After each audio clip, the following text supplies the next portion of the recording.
Hey guys, it's your girl T, and I want to go ahead and shout out Sean Mortston on Facebook. Sean was one of the first ones to post this story on my page, but since then, I've been getting this story sent to me from all over the internet. People have been texting this story to my phone. They wanted me to do a story about the 16-year-old boy in Texas who literally walked away with murder. So I'm going to take you guys back to June when everything initially happened. People down in Texas have been waiting for this little boy's sentencing for the past few months, and people are now shocked and appalled by what went down. So I'm going to play you guys the original story, and then I'll come back. Are now shifting from what to why in a horrific crash that stunned several communities.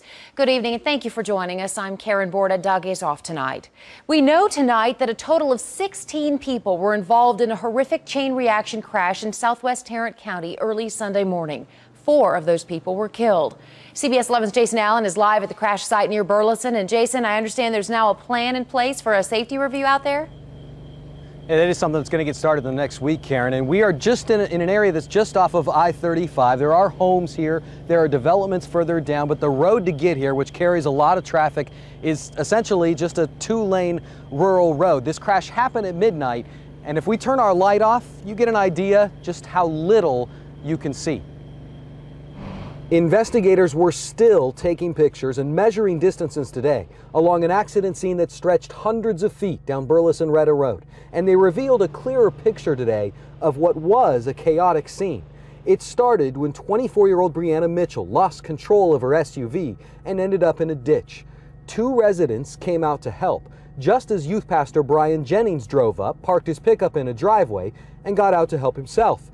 That's when this red pickup, with 8 teenagers in it, hit the pastor's truck and all 4 people standing outside. Well, I think it's terrible for everybody involved, you know, including the people that caused the accident. The teens in the pickup had been at a party where there was alcohol. It's expected the driver, 17-year-old Ethan Couch, will face charges. The Texas Alcoholic Beverage Commission also started working the case today.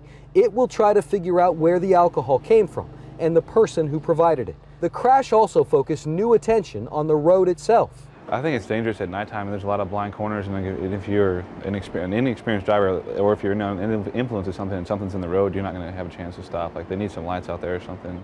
A Tarrant County commissioner said the county will launch a safety investigation this week out of an abundance of caution.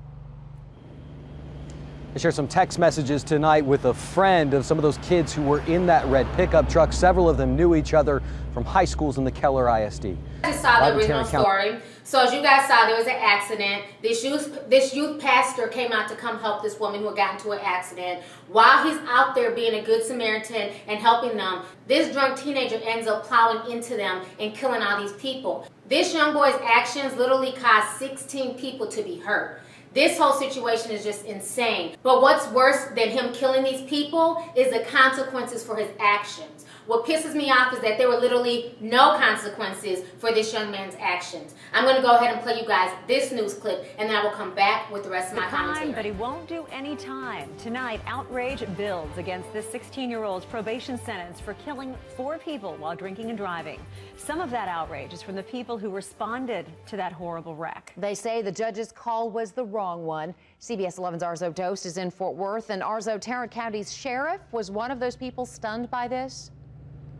Karen and Tracy, yes, he was. Now, this was not a jury trial. That punishment was handed down by a judge, Judge Gene Boyd. The sheriff is outraged, and now he worries about the message this sentence sends. Ethan Couch admitted to driving drunk, 3 times the legal limit for an adult. He also admitted that he caused a crash that killed 4 people. His punishment? 10 years probation. And here was an opportunity for an example, if you will, to be made out of someone, to say we are going to show the world that this person is going to be held accountable. And now the message is, but really no. Sheriff D. Anderson's department investigated the crash. He says the crash scene was as gruesome as he's ever seen, so he was sure the 16-year-old would get some jail time. I've just been bombarded by citizens that are outraged at what happened. And unfortunately, the wounds that it opened only makes the healing process that much greater. Hollie Boyles is among the many outraged by the sentence. His wife and daughter were 2 of the victims.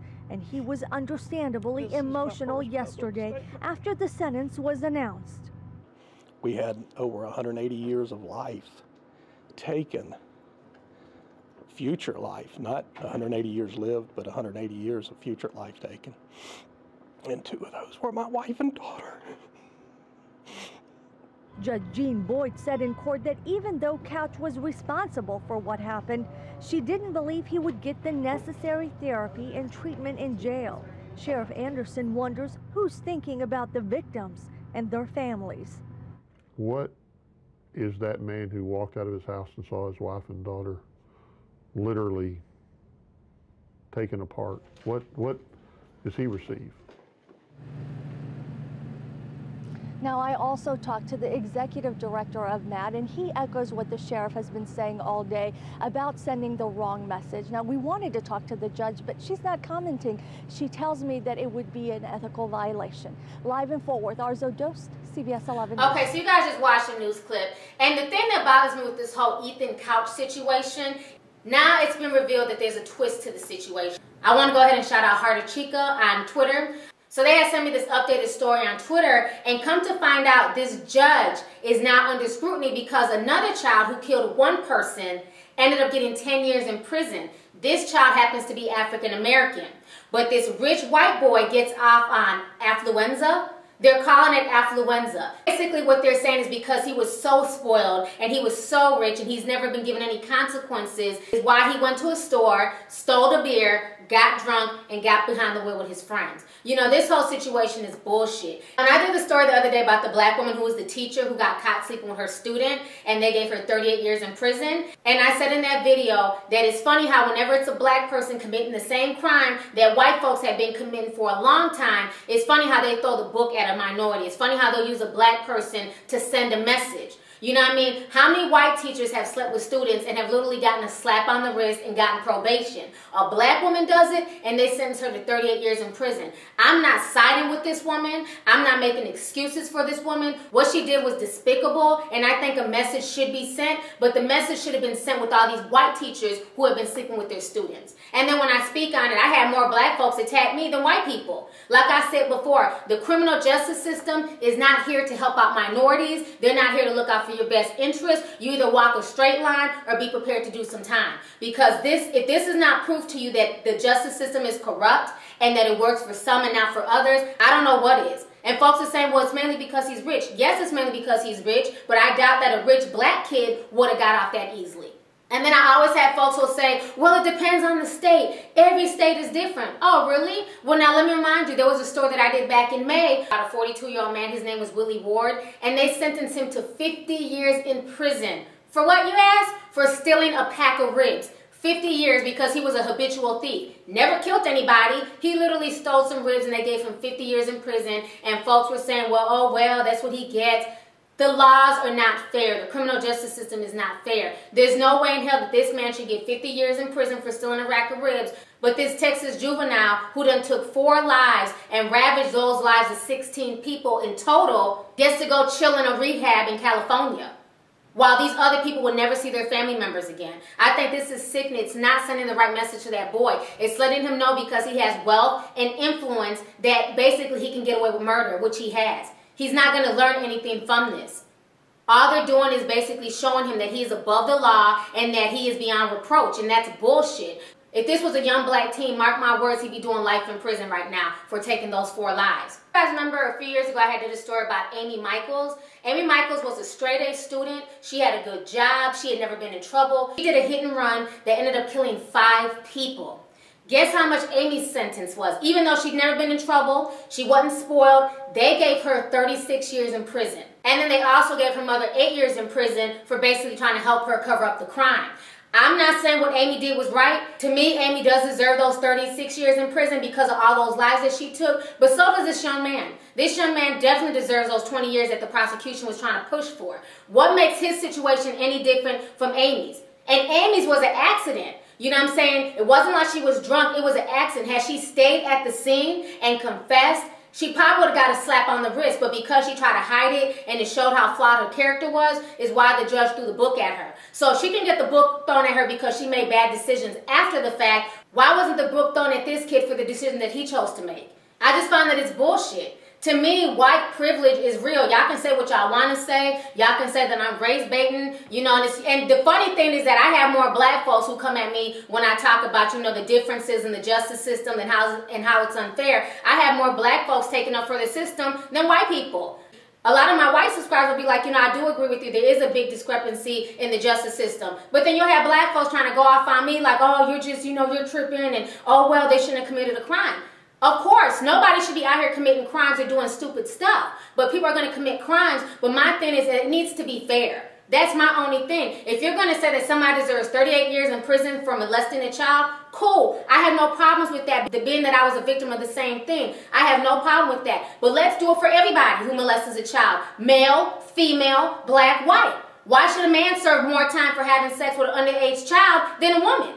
I don't think there should be any difference. What makes a woman pedophile any different from a man? What makes a white teen that makes a bad decision as a teen any different from a black teen? You know, it's funny that whenever it's a black child who does something wrong, it's good riddance, lock them away, throw away the key, they're never going to change, they're just thugs. But then when a white child does something, there's always some type of rehabilitation. And you think I'm just trying to be funny? Well, here goes another case back in 2012. And I know a lot of y'all would say, T, you're just tripping, it's just one case, it doesn't happen all the time. Well, I find it funny because a few years ago, back in 2012, there was a white teen named Tyler Allred, and he had gotten drunk behind the wheel, and he got in a car with his friend, and he hit a tree, and his friend ended up dying. They charged him with manslaughter. You think he did any time? Hell nah. He got sentenced to go to church for 10 straight years. The judge sentenced him to go to church every Sunday for the next 10 years. That was his punishment for killing somebody. You know, this is ridiculous. So you can't tell me that, you know, this is just made up stuff and I'm just tripping. It seems like whenever it comes to like a white teen or teens with money, it seems like whenever it comes to other races, they get significantly less time. And this has been proven time and time again. So y'all can miss me with the bullshit. Y'all can miss me with the whole, oh, you're tripping, oh, you're reading too deeply into this. For this kid to take away 4 lives, 4 innocent lives, including that of a youth pastor who has helped numerous people in his community. You know, a really good guy from everything I read from. And for him not to get a single day in jail, that's insane. He should be in jail with nothing but bread and water. Not lounging out in California at rehab, eating the best food and drinking organic juice. You know, this is some bullshit to me. I'm so tired of the discrepancies. I'm so tired of the white privilege. It's not fair. Make the justice system more fair. You know, that's why when I see stories of African Americans going to jail for, you know, 20, 30 years for stealing a coat, life in prison for stealing socks, 50 years for stealing ribs, you can't tell me that they're not locking up all these black people the way they are to just feed the prison industrial complex. Because as we all know, the 13th Amendment did not end or ban slavery. I just find the whole thing just crazy. And I feel like that's why so many black folks get locked up and get longer sentences, because they got to feed the prison industrial complex. Which to me is such BS when you got folks out here committing the same exact crimes and literally walking away with a slap on the wrist or getting off scot-free, but then another race does it and it's life in prison. It's 30 years, it's 15 years. You know, I just think this whole thing is just sick. This boy is a spoiled brat and he's not going to learn his lesson. And all he's going to do is continue to get into trouble because now he thinks that he's above the law. This little boy should be arrested and jailed. He should not be in rehab. He should be locked up. That judge needs to be disbarred and kicked off the bench. And from what I'm hearing, this is her last year on the bench anyways, so maybe she doesn't give a fuck, but I just find it funny that she can sentence one teen to 10 years in prison for killing one person, but then this teen causes this whole chain reaction and he gets to walk off scot-free. So congratulations, Judge. You just proven to me how much the American justice system is a motherfucking joke, okay? So anyways, y'all, go ahead and leave a comment. Let me know your thoughts on this entire situation. All right, deuces.